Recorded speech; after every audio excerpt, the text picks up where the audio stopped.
નમસ્કાર. આજના આ ખાસ વિશ્લેષણમાં સીધે જ શરૂઆત કરીએ એક એવી અસ્તવ્યસ્ત અને ખતરનાક પરિસ્થિતિથી જ્યાં માત્ર એક ઘડિયાળ માટે આખા ગામમાં વિશ્વાસઘાત અને અંધાધૂંધી મચી ગઈ છે. કેવી રીતે એક સામાન્ય લાગતી ઘડિયાળ આટલા મોટા ષડયંત્રનું કેન્દ્ર બની જાય છે તે સમજવા માટે આપણે આ મૂળ સ્ત્રોતની ઊંડાણપૂર્વક ચર્ચા કરીશું. શરૂઆત કરી હરિભાઈની આ આક્રમક ધમકીથી. તેઓ કહે છે, આ ઘડિયાળ માટે મારે મરવાનું થશે ને તોય હું મરવા તૈયાર છું, પણ ઘડિયાળ તારા હાથમાં કદી નહીં આપું. બસ આ એક જ વાક્ય આજની વાર્તાના જીવલેણ જોખમને એકદમ સ્પષ્ટ રીતે સ્થાપિત કરી દે છે. આ કોઈ સામાન્ય દલીલ નથી રહી ભાઈ, આ તો સીધો જીવન અને મરણનો સવાલ બની ગયો છે. હવે સવાલ એ થાય કે આખરે આ ઘડિયાળમાં એવું તે શું છે? તો અહીં સૌથી મહત્વનો મુદ્દો એ સમજવાનો છે કે આ વસ્તુ એટલે કે આ ઘડિયાળ આ પાત્રો માટે વાસ્તવમાં શું દર્શાવે છે. આ માત્ર સમય જોવાનું સાધન બિલકુલ નથી. આ ઘડિયાળ અપહરણ, હત્યાના પ્રયાસો અને આખા ગામમાં અરાજકતા ફેલાવવાનું મુખ્ય કારણ છે. તે આ પાત્રો માટે સંપૂર્ણ સત્તા અને ભ્રમણાનું એક પ્રતીક બની ગઈ છે. પરિસ્થિતિ કેટલી હદે વણસી ગઈ છે તે જુઓ. ભત્રીજાએ હરિભાઈના દીકરા અભિનું અપહરણ કરી લીધું છે અને ખંડણી તરીકે આ ઘડિયાળની માંગણી કરી છે. પરંતુ હરિભાઈ તેઓ એટલા જિદ્દી છે કે નમતું ઝૂકવાની સ્પષ્ટ ના પાડી દે છે. પોતાના સગા દીકરાના જીવ સામે પણ તેઓ ઘડિયાળ આપવા તૈયાર નથી. આ વાત આખી પરિસ્થિતિને કેટલી જટિલ બનાવે છે, ખરું ને? હવે આગળ વધીએ પહેલા ભાગ તરફ. ગામના તકવાદીઓ અને પડદા પાછળ ચાલી રહેલો તેમનો લોભ. અહીં એક બહુ જ રમૂજી વિરોધાભાસ જોવા મળે છે. એક તરફ ભૂમતાજી છે, જેમને હરિભાઈની ફેક્ટરીના મેનેજર બનવું છે, અને બીજી તરફ ચલાજી છે, જેમને તેમના બોડીગાર્ડ બનવું છે. આ તકવાદીઓના નાના નાના સપનાઓ અને તેઓ ખરેખર જે અત્યંત જોખમી પરિસ્થિતિમાં આંખ બંધ કરીને કૂદી રહ્યા છે તેની વચ્ચેનો તફાવત ખરેખર જોવા જેવો છે. એક તરફ જીવલેણ અપહરણ ચાલી રહ્યું છે અને આ લોકો નોકરીના સપના જોઈ રહ્યા છે. જો કે તેમનો અંતિમ ધ્યેય માત્ર નોકરી મેળવવાનો બિલકુલ નથી. આ તેમની એક હાસ્યાસ્પદ યોજના છે. તેઓ હરિભાઈની નજીક જવા માંગે છે, તેમના ધંધાના રહસ્યો જાણવા માંગે છે, પૈસા ભેગા કરવા માંગે છે અને અંતે હરિભાઈનો રસ્તો સાફ કરીને તેમની તમામ ફેક્ટરીઓ, જમીન અને સોનાના દોરાઓ હડપ કરવા માંગે છે. આ તેમની મૂર્ખામી ભરી પણ અત્યંત ખતરનાક મહત્વાકાંક્ષાનો પુરાવો છે. ચાલો હવે બીજા ભાગ પર નજર કરીએ. ષડયંત્રનો પર્દાફાશ અને વિશ્વાસઘાતની જાળ. ભરતજી આ બધાને કેવી રીતે ભેગા કરે છે તે જોવું રસપ્રદ છે. આ જૂનો ઇતિહાસ તપાસીએ તો બેકસ્ટોરીની સંપૂર્ણ અરાજકતાનો નકશો સ્પષ્ટ થાય છે. ઘડિયાળ મેળવવાની આંધળી દોડમાં કોણે કોને ખતમ કરવાનો પ્રયાસ કર્યો હતો તે જુઓ. હરિભાઈએ કાકા અને ભત્રીજાને નદીમાં ફેંકી દીધા હતા.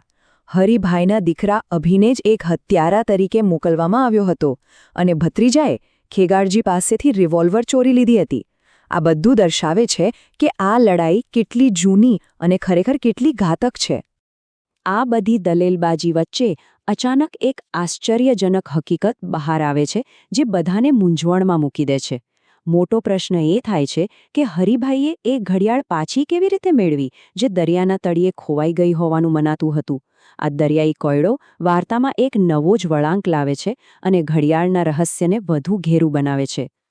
અને હવે આપણે પહોંચી ગયા છીએ ત્રીજા ભાગ પર, અંતિમ મહાસંગ્રામ, જ્યાં તણાવ તેની ચરમસીમાએ પહોંચે છે. અહીં આપણે આ સંઘર્ષના ઝડપી વધારાને ટ્રેક કરી શકીએ છીએ. ઘટનાઓ કેટલી ઝડપથી આગળ વધે છે તે જુઓ. થોડીવાર પહેલાં જ ભરતજી આ અજાણ્યા જૂથોને મફુજીના ઘરે ભેગા કરે છે. પછી વર્તમાન ક્ષણમાં હરિભાઈના નદીવાળા હત્યાના પ્રયાસોનો પર્દાફાશ થાય છે. અને એની થોડી જ ક્ષણો બાદ ભીડે ભત્રીજાને અપહરણ કરાયેલા દીકરા અભિ વિશે ઘેરી લે છે. આ દર્શાવે છે કે કેવી રીતે વિસ્ફોટક રહસ્યો ખુલે છે અને પાત્રો એકબીજાને એક ખતરનાક ખૂણામાં ધકેલી દે છે. હરિભાઈ આ અદલાબદલી માટે તેમની કડક શરતો બહુ જ સ્પષ્ટપણે રજૂ કરે છે. પહેલું સ્ટેપ, અભિને મારી નજર સામે સુરક્ષિત રીતે લાવો.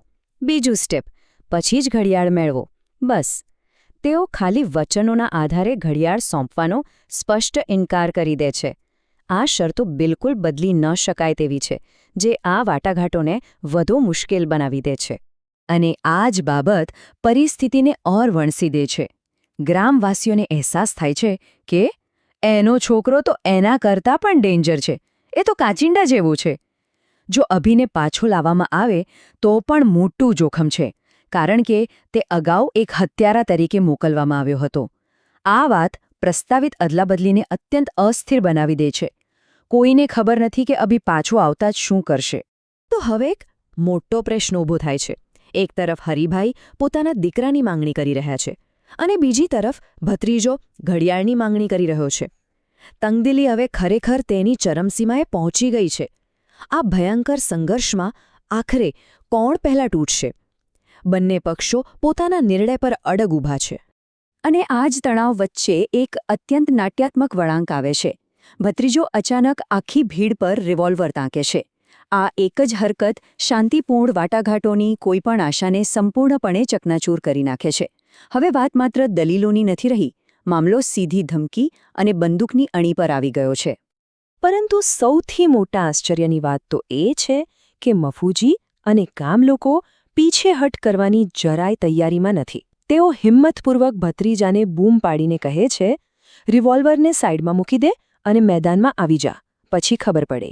આ બતાવે છે કે તેઓ હથિયારથી ડરતા નથી અને નિષ્પક્ષ લડાઈની માંગ કરે છે. આનાથી પરિસ્થિતિ વધુ રોમાંચક અને વિસ્ફોટક બની જાય છે. આપણે આજના આ વિશ્લેષણનો અંત એક અંતિમ અને ઉત્તેજક વિચાર સાથે કરીએ. જે ઘડિયાળ દરિયામાં ખોવાઈ ગઈ હોવાનું મનાતું હતું, તે આખા ગામને બંદૂકની અણી પર કેવી રીતે રાખી શકે? આખી વાર્તાની આ હાસ્યાસ્પદતા અને જટિલતા એ વિચારવા મજબૂર કરી દે છે કે આ વિસ્ફોટક સંઘર્ષનો અંત આખરે આવશે કેવી રીતે. માનવ સ્વભાવની લાલચ કેટલી હદે જઈ શકે છે તે સમજવા માટે આ એક ઉત્તમ ઉદાહરણ છે. જોડાવા બદલ ખૂબ ખૂબ આભાર. આશા છે કે આ ચર્ચાથી આ રસપ્રદ ઘટનાક્રમ વધુ સ્પષ્ટ રીતે સમજાયો હશે.